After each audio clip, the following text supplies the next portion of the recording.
Hello everybody and welcome back to Chills by Angel. I hope you're all doing well today, and if you're new here, welcome. I'm really glad you're here. Before we get into the nitty-gritty, I do want to let you know that today's case is one that truly deserves to be talked about. It's a severely undercovered case from the UK, and the events that unfolded are both shocking and heartbreaking. What happened next is something no one could have seen coming. And it didn't just affect one person, it changed an entire family and left long-lasting damage that still echoes today. Before we continue, I do want to give a quick heads up that today's case involves violence, coercive control, extreme abuse, starvation, sleep deprivation, and SA elements. I'll be using platform-safe language throughout, but this may still be difficult for some viewers, so please take care while watching. Today, we're talking about the unaliving of Andrew Gardner. Before we get into the nitty-gritty, I do want to take a moment to explain why today's case is so important to talk about. This is not a sensational story. This is not a case told for shock value. This is a real person, with a real family, whose suffering went largely unnoticed for years. This case is severely undercovered, and that alone should concern us. Because when cases like this don't receive attention, it often means the warning signs were missed, ignored, or misunderstood long before it was too late. What happened here wasn't sudden. It didn't happen overnight. It was a slow progression of control, isolation, and abuse, the kind that often hides in plain sight. And that's why this case deserves to be talked about. Not just to remember Andrew Gardner, but to understand how coercive control can escalate quietly, without intervention, until the outcome is irreversible. If at any point you need to pause, step away, or come back later, that is completely okay. Your well-being always comes first. This story deserves to be told with care, respect, and honesty, and that's exactly how we're going to approach it. But before we talk about what was done to Andrew, it's important to talk about who he was. Andrew Gardner was a quiet, gentle, and incredibly vulnerable man. He wasn't loud, he wasn't confrontational, he wasn't someone who demanded attention. He was the kind of person who wanted peace, the kind of person who tried to make others happy, even at his own expense. Andrew grew up in Gateshead, in the northeast of England, with his parents Ken and Jean and his two brothers. He came from a close-knit family, one where time together mattered. He loved simple things, spending time with his brothers, going fishing with his dad, and being around people he trusted. Those who knew Andrew described him as caring and affectionate. He wasn't someone who caused trouble. He didn't seek out conflict. If anything, Andrew tried to avoid it. As a child, Andrew had learning difficulties and attended a special school. This meant he sometimes struggled to process information the way others did, and he could be easily overwhelmed by pressure or confrontation. But this never defined him. Andrew worked hard to live independently. After leaving school, he found employment as a car valet, a job that gave him structure, routine, and a sense of purpose. He wanted to work. He wanted to contribute. He wanted to live a normal life. However, because of his learning difficulties and low IQ, Andrew was especially vulnerable to manipulation. He trusted easily. He believed people when they told him who they were. And tragically, that trust would be used against him. Andrew wasn't weak. He was kind. And in the hands of the wrong person, kindness can be dangerous. Claire Nichols was born in 1981 in Portsmouth on the south coast of England. Unlike Andrew, very little is publicly known about Claire's early life, and that lack of information is both frustrating and unsettling. When we look at cases like this, understanding a perpetrator's background can sometimes help us recognize patterns. Not excuses, not justifications, but warning signs. What we do know is that Claire left her family home at just 15 years old. This wasn't a planned transition. She didn't move in with relatives. She didn't enter foster care. She simply left. Teenagers don't usually leave home that young without a reason.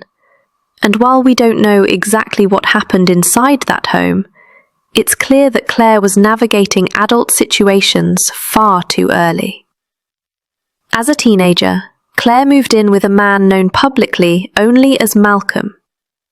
She lived with him for roughly 2 years, leaving when she was around 17. We know almost nothing about that relationship, but it establishes something important.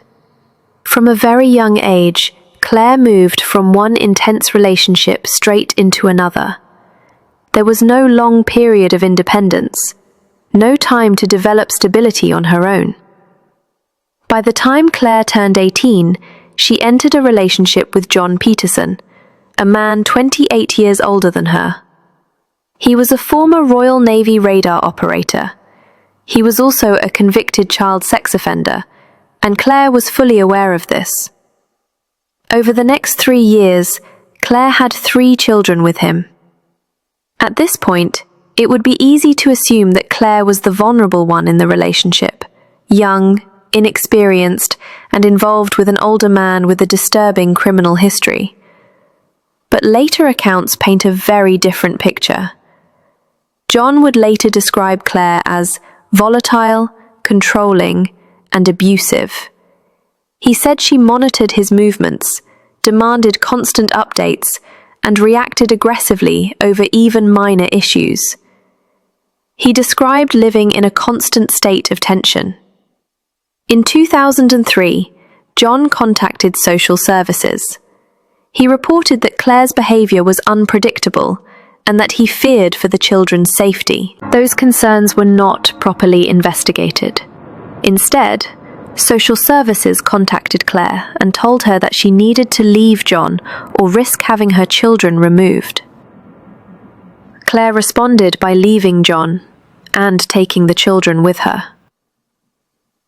This moment matters because it shows a pattern that will repeat later.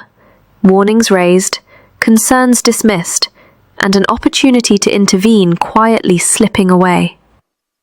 By the time Claire relocated to Newcastle with her children, the pattern of control, instability, and unchecked behavior was already firmly in place, and the people who crossed her path next would pay the price. By the time Claire left Portsmouth and relocated to Newcastle with her children, the pattern was already forming. This wasn't a sudden shift in behavior. It wasn't a moment where things just went wrong. This was escalation slow, steady, and unchecked. Claire had already been described by a former partner as controlling, volatile, and abusive. There were already reports made.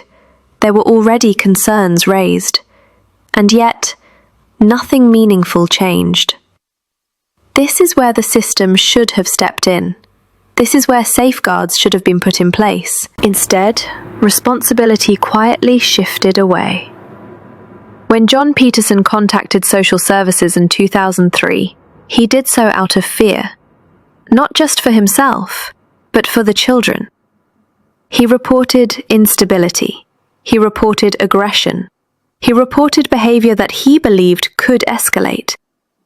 Those concerns were not fully investigated. Rather than assessing the household dynamics as a whole, the focus narrowed to one issue: John's criminal history. And while it is absolutely right that children should never live in a home with a convicted child sex offender, that fact should not have erased every other warning sign. Instead of removing the children from a volatile environment entirely, social services issued an ultimatum: leave him or lose your children. Claire chose to leave, and she took the children with her. No further monitoring is publicly documented. No follow-up intervention is recorded. The situation was closed.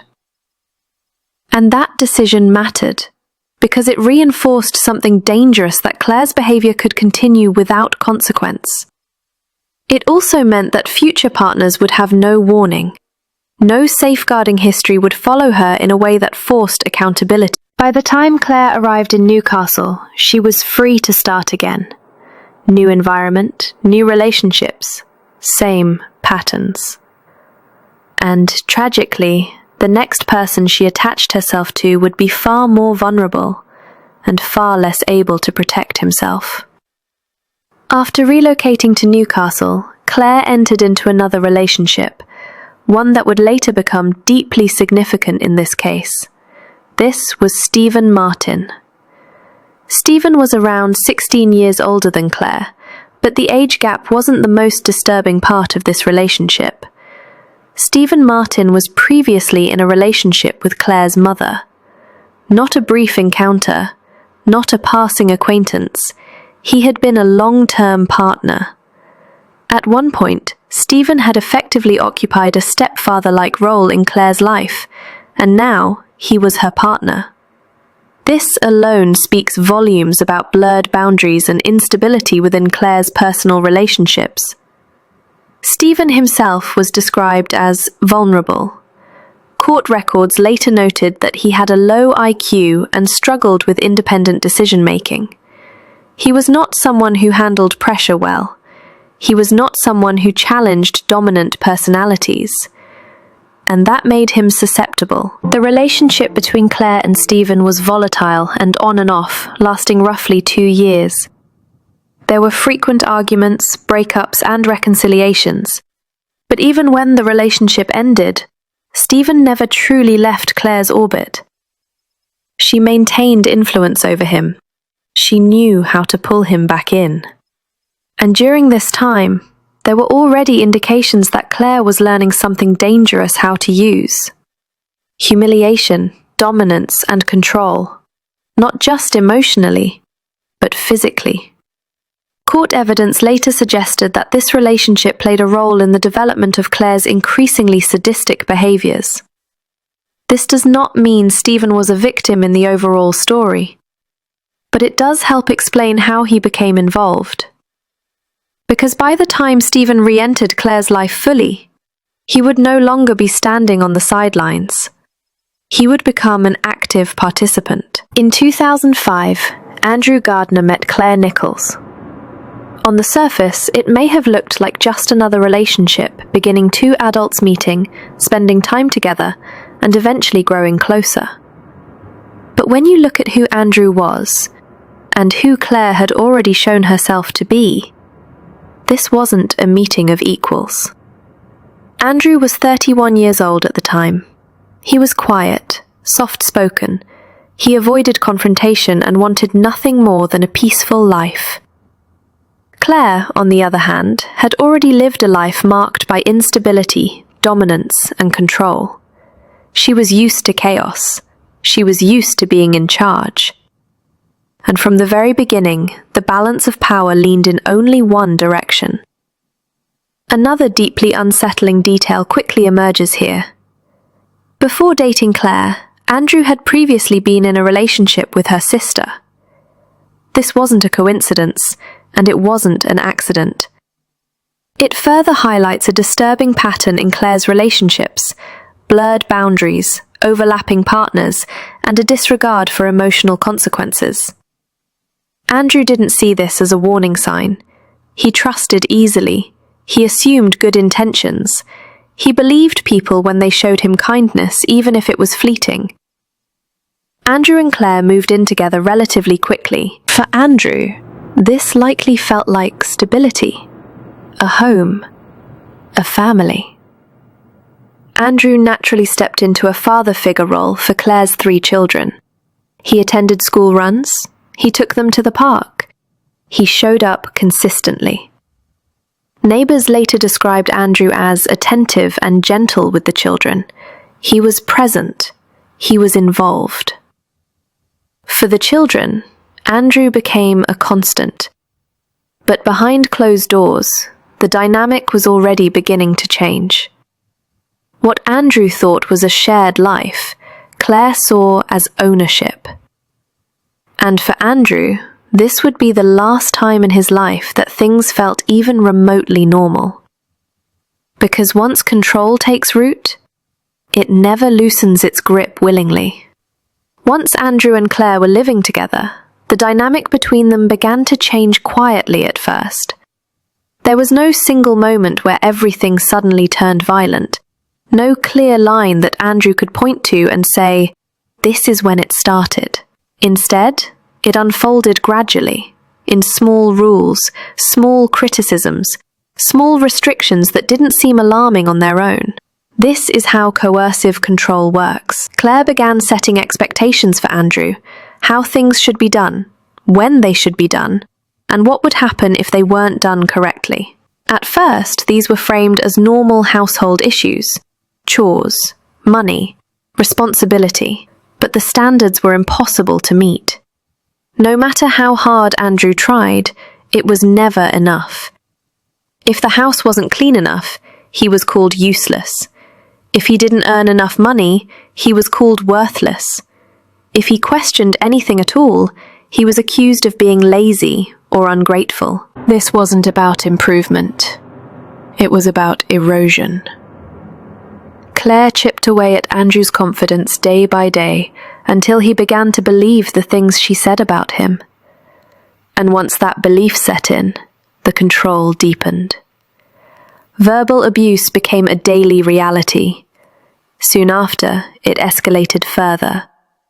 The abuse became physical. Not constant at first, not always extreme, but frequent enough to keep Andrew in a constant state of fear.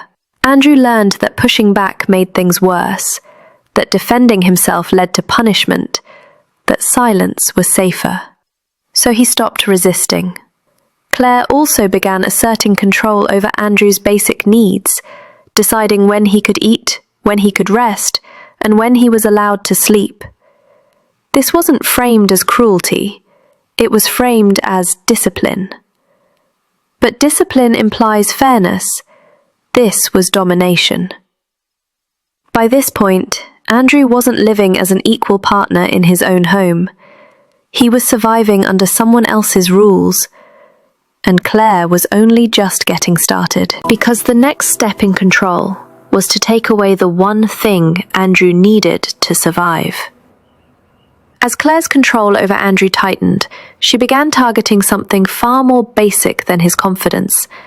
She began targeting his ability to survive. Food was no longer a necessity in the house. It became a weapon. Claire decided when Andrew was allowed to eat, and more often than not, the answer was not at all. While Claire and the children sat down to eat meals together, Andrew was routinely denied food. He wasn't allowed at the table. He wasn't treated as part of the family. He was forced to sit nearby and watch. This wasn't about a lack of money. This wasn't about rationing. This was punishment. Andrew began to lose weight rapidly. His body weakened. His energy disappeared. He was starving. Desperate to survive, Andrew sometimes tried to take small amounts of food, a piece of bread, a snack from a cupboard, anything he could find. When Claire noticed food missing, she escalated. She cut the pockets out of Andrew's trousers so he couldn't hide food. She monitored supplies obsessively. She made sure there was no way for him to eat without her knowing. Starvation wasn't enough. She also took away his sleep. Whenever Andrew began to nod off from exhaustion, Claire would wake him. She forced him to stay awake, to stand, to walk, to remain alert. Sleep deprivation is a recognized form of extreme abuse. It disorients. It weakens the body. It breaks the mind. Andrew was now starving, exhausted, and injured every single day. This wasn't chaos. It wasn't loss of control. It was deliberate. Claire was stripping Andrew of his strength, his clarity, and his ability to resist. By this point, Andrew wasn't just afraid. He was barely functioning. And once someone is weakened enough, control becomes absolute. And the next step was to make sure Andrew had nowhere else to turn. Once Claire had control over Andrew's body, the next step was to control his connections. Because isolation is one of the most powerful tools of abuse, Andrew had always been close to his family. They were his support system, the people who knew him best, the people who would notice if something was wrong. So Claire made sure they were removed from his life. She confiscated Andrew's phone. She told him he was not allowed to contact his parents, his brothers, or anyone else. If he asked, he was punished. If he resisted, it got worse. Andrew was also not allowed to leave the house freely. Every movement was monitored, every action questioned. The only times Andrew was allowed to leave were to walk the children to school, and then to bring them back home. Those short walks became the only moments where Andrew was outside, where he could see other people, hear other voices, and remember that the world still existed beyond the walls of that house. But even then, he wasn't free. He was watched. He was expected to report back, and any deviation came with consequences. Over time, Andrew stopped reaching out altogether.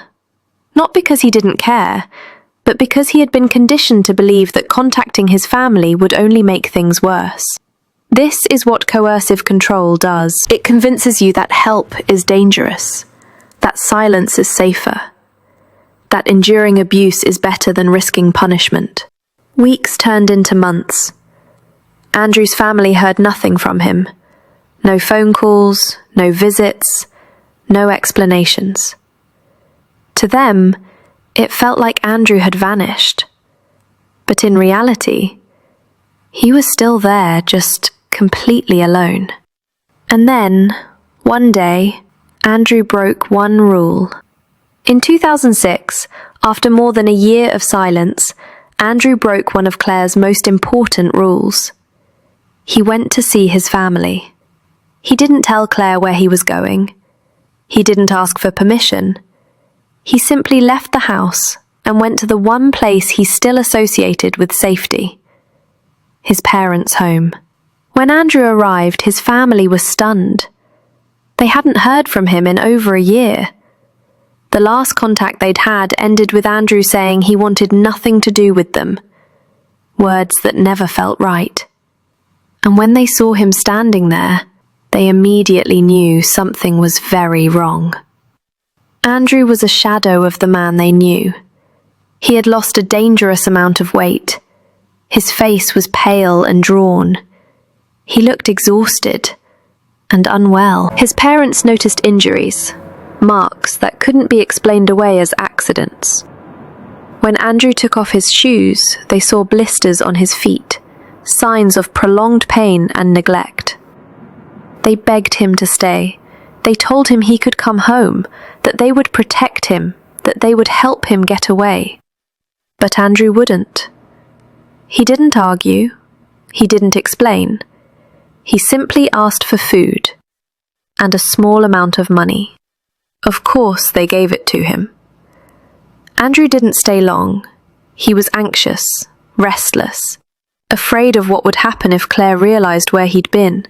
He left shortly after arriving and returned to the place that was slowly destroying him. Not long after that visit, Andrew left a voicemail for his nan. In it, he said, "Tell Mum and Dad I won't be able to see them anymore." That visit in 2006 was the last time Andrew's family ever saw him alive. After that moment, Andrew's world grew even smaller. By 2008, Andrew had been living under Claire's control for nearly 3 years. Years of isolation, years of starvation, years of fear. And then his world shrank even further. In July of 2008, Claire made the decision to move house. They relocated to 14 Arthur Street in Chiltern, a small town around 30 minutes south of Newcastle. At the time, it may have seemed like just another move, a fresh start, a change of scenery. But this address would later become known as something else entirely. It would be remembered as a house of horrors. For Andrew, this move was not a new beginning. It was the beginning of the end. The house itself was isolated, quiet, removed from the people who might have noticed something was wrong. And inside those walls, Claire's control intensified. But she didn't do it alone. Around the same time as the move, 2 additional people entered the household. The first was Simon Nichols, Claire's younger brother. Simon was in his early 20s and, like others around Claire, was described as being intimidated by her. He feared her temper. He followed her instructions. The second person was someone we've already met, Stephen Martin, Claire's former partner, her mother's ex, a man who had never truly left her influence, and what came next would make escape impossible. With Simon and Stephen now living under the same roof, the dynamic inside the house changed dramatically. Andrew was no longer being controlled by one person. He was now surrounded. Claire remained the ringleader, the one who set the rules, the one who decided punishments, the one who dictated how far things would go. But Simon and Stephen became enforcers. They carried out her instructions. They reinforced her authority. They ensured Andrew had no room to resist. This wasn't chaos. It was a hierarchy. And Andrew was at the very bottom. The house became a closed system. No outside voices, no witnesses, no escape. Everything that happened inside those walls stayed inside those walls.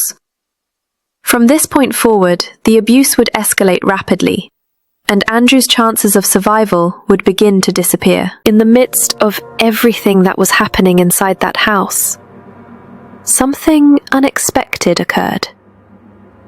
In 2008, Claire gave birth to a baby girl, Andrew's daughter. For Andrew, this changed everything. In a life that had become defined by fear, punishment, and survival, this baby became his light. Those who later spoke about Andrew said that he absolutely adored his daughter. He was gentle with her, protective, attentive. For the first time in a long time, Andrew had a reason to keep going. Up until this point, Andrew's life had been about endurance, getting through one day, then the next. But now, there was something more. There was someone who needed him. Andrew wanted to see his daughter grow. He wanted to be there for her first steps, her first words, her first years of life. And that desire, that love, kept him alive longer than anyone might have expected. It also made him even more trapped, because leaving no longer meant just escaping abuse.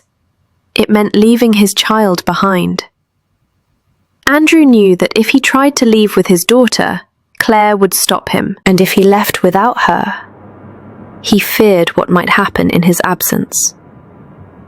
So Andrew stayed, not because he didn't want freedom, but because he loved his child more than himself. Inside the house on Arthur Street, there were now 4 children, Claire's 3 older children and a newborn baby. To the outside world, this looked like a growing family, but inside those walls, the environment was anything but nurturing. And as the household grew, so did the cruelty.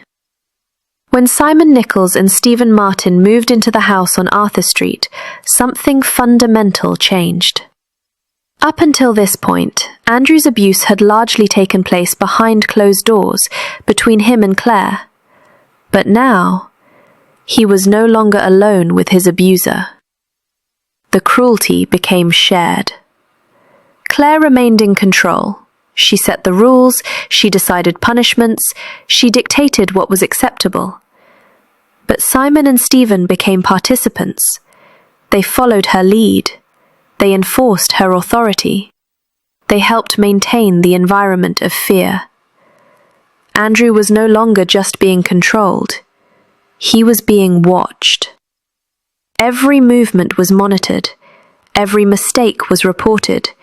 Every perceived failure was punished. The abuse became more frequent and more severe. Andrew was subjected to repeated physical assaults, deliberate injuries, and acts intended not just to cause pain, but to humiliate. Humiliation became a central part of the abuse. Claire forced Andrew into situations designed to strip him of dignity, to remind him that he had no control, no privacy, no autonomy. Court evidence later described an objectified element to this humiliation, not in the sense of intimacy, but in the sense of power, pain, control, degradation. These were tools. Andrew was also forced to witness acts intended to further degrade and emotionally break him. These moments were not about desire, they were about dominance. And disturbingly, Claire derived gratification from Andrew's suffering. But perhaps the most devastating aspect of this chapter involves the children in the home. Claire began instructing her children to monitor Andrew. They were told to report on him, what he did, where he went, whether he followed the rules. To those children, this was normalized. They were following their mother's lead. They were doing what they were told. Over time, this escalated. The children were encouraged to verbally abuse Andrew, to call him names, to demean him, to treat him as less than human. There were also instances where the children were encouraged to physically harm him. Andrew never fought back. He curled in on himself. He tried to protect his head and chest. He endured. He knew the children didn't understand the full weight of what they were doing. They had been taught that this was acceptable, that Andrew deserved it. Using children as instruments of abuse is one of the most damaging forms of control there is. It destroyed Andrew, and it inflicted lasting harm on those children as well.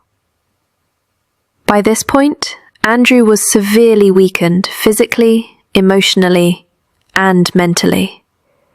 The abuse had become systematic. It was no longer just about punishment.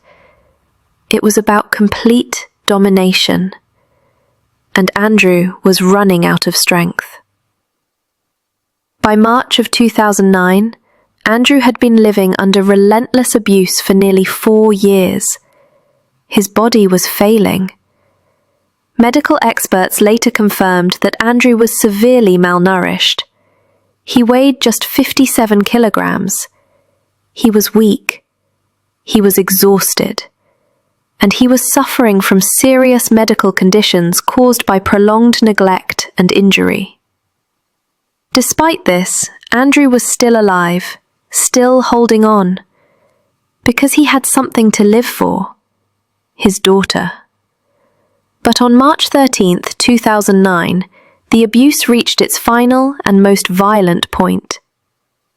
That day began like many others inside the house on Arthur Street, under the same rules, the same fear. By March of 2009, Andrew had been living under relentless abuse for nearly 4 years. His body was failing. Medical experts later confirmed that Andrew was severely malnourished. He weighed just 57 kilograms. He was weak. He was exhausted. And he was suffering from serious medical conditions caused by prolonged neglect and injury. Despite this, Andrew was still alive, still holding on, because he had something to live for, his daughter. But on March 13th, 2009, the abuse reached its final and most violent point. That day began like many others inside the house on Arthur Street, under the same rules, the same fear.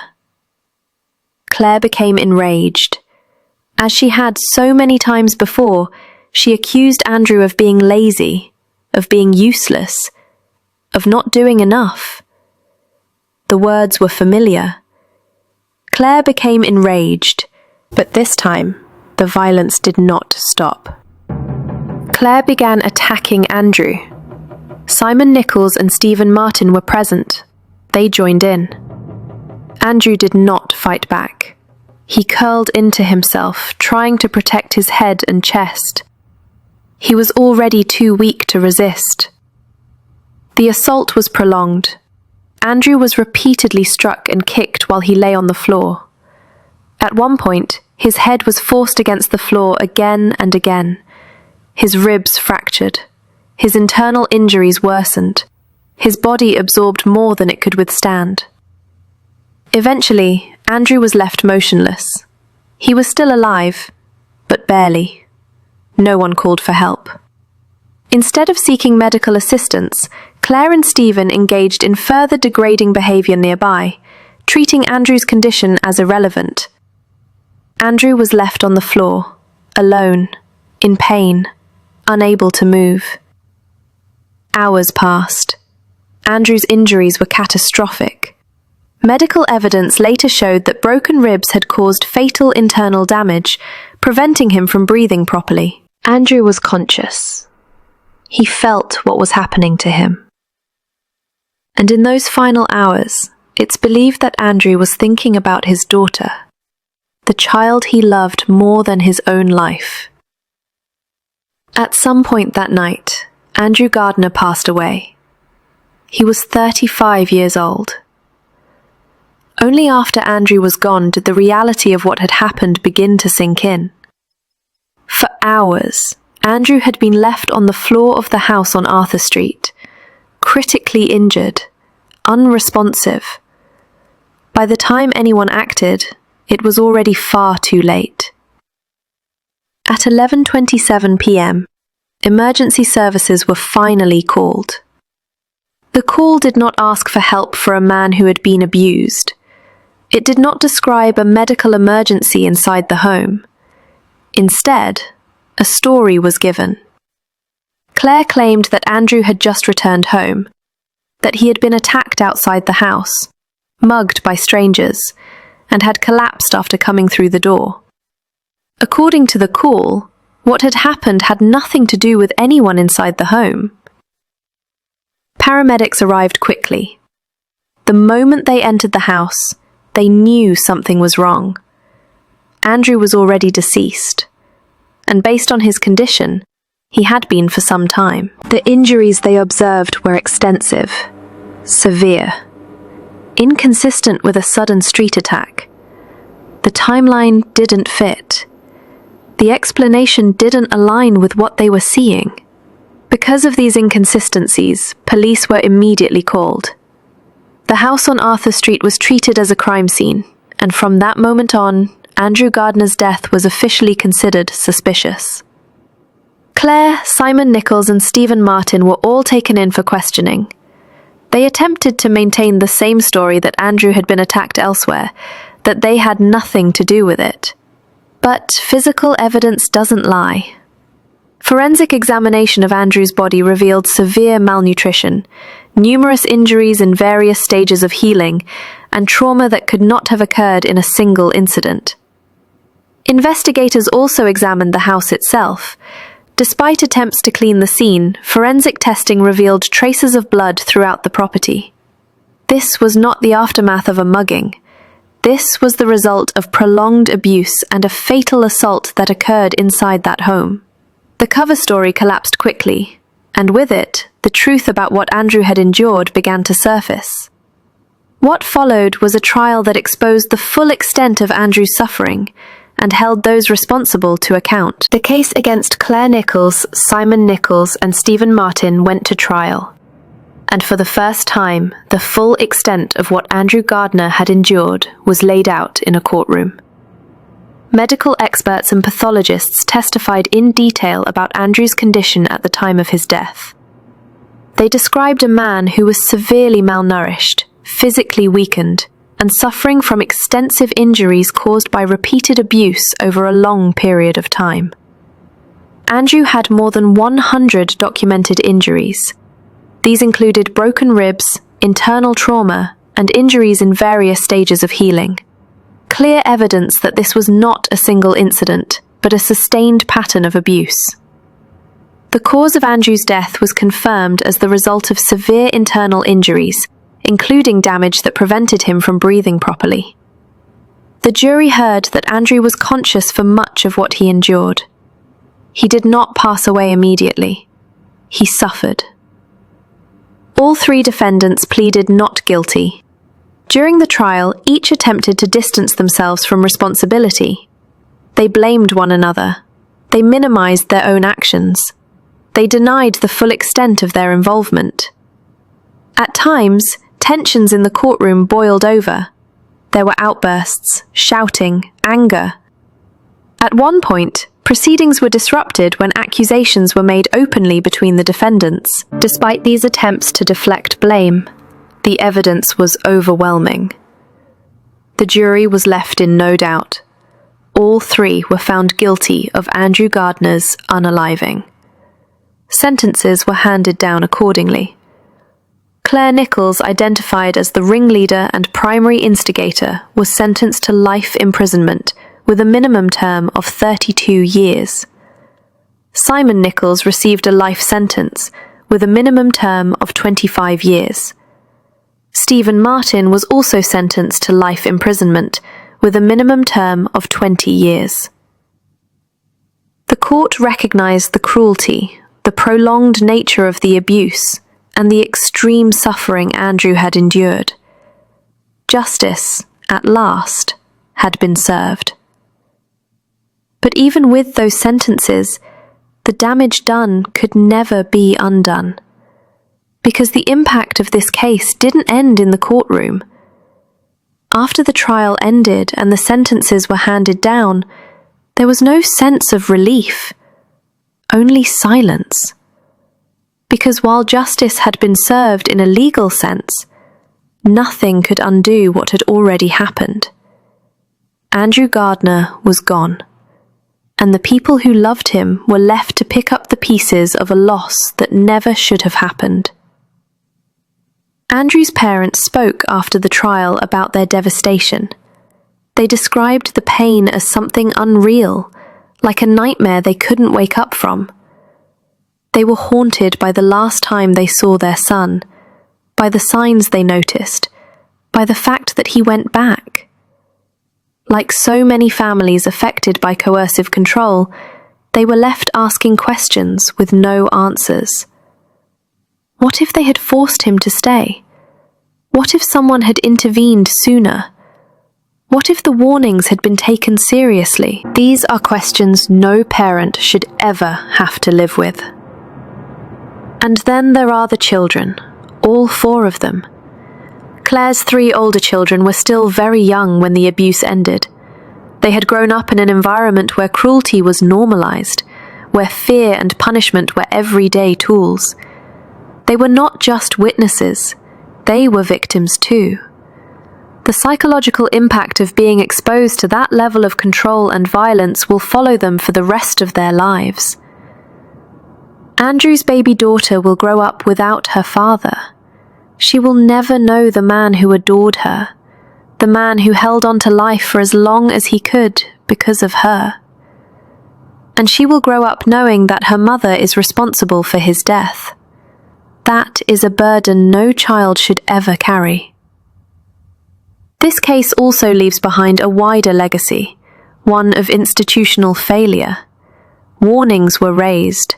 Concerns were voiced, red flags were visible, and still Andrew was left unprotected. This is why cases like this matter, because coercive control doesn't always look dramatic from the outside. It often looks quiet, ordinary, easy to dismiss, until it's too late. Andrew Gardner was 35 years old. He was kind. He was trusting. He loved deeply, and his life mattered. When cases like this end, there's often a temptation to look for simple explanations, to label people as monsters, to separate what happened from everyday life. But Andrew Gardner's story doesn't allow for that kind of distance. Because what happened to him didn't begin with violence, it began with control. Control over where he went, who he spoke to, what he ate, when he slept. It began with being told over and over that he was worthless, that he was a burden, that he deserved what was happening to him. And slowly, Andrew began to believe it. This is what coercive control does. It doesn't always announce itself loudly. It doesn't always leave visible marks at first. It isolates. It erodes. It convinces people that abuse is normal and that escape is dangerous. Andrew didn't stay because he didn't want freedom. He stayed because he loved, because he felt responsible, because he was afraid of what would happen if he left. And because the systems meant to protect vulnerable people didn't step in when they should have. There were warning signs. There were reports. There were moments where intervention could have changed everything, but those moments passed. Andrew's story reminds us that abuse doesn't always look the way we expect it to, that kindness and vulnerability are not weaknesses, but they can be exploited by the wrong people. It also reminds us that silence is not consent, and endurance is not strength. Andrew endured because he believed he had no other choice. His life mattered. And remembering his story, telling it carefully, honestly, and without sensationalism, is one way of making sure that he is not forgotten. Thank you for taking the time to listen to Andrew's story. Cases like this are not easy to hear, but they are important to remember. Andrew Gardner was more than what was done to him. He was a son, a brother, and a father. He was kind, trusting, and deeply loved. Telling stories like this isn't about shock or entertainment. It's about awareness. It's about remembering those who no longer have a voice. If this case affected you, please take a moment to look after yourself. Step away if you need to. Talk to someone you trust. If you feel comfortable doing so, you can leave a like on this video. It helps stories like Andrew's reach more people. And if you'd like to support the channel, you're welcome to subscribe. Thank you for being here. Thank you for listening with care and respect. Please take care of yourselves. I'll see you in the next one. Bye, guys.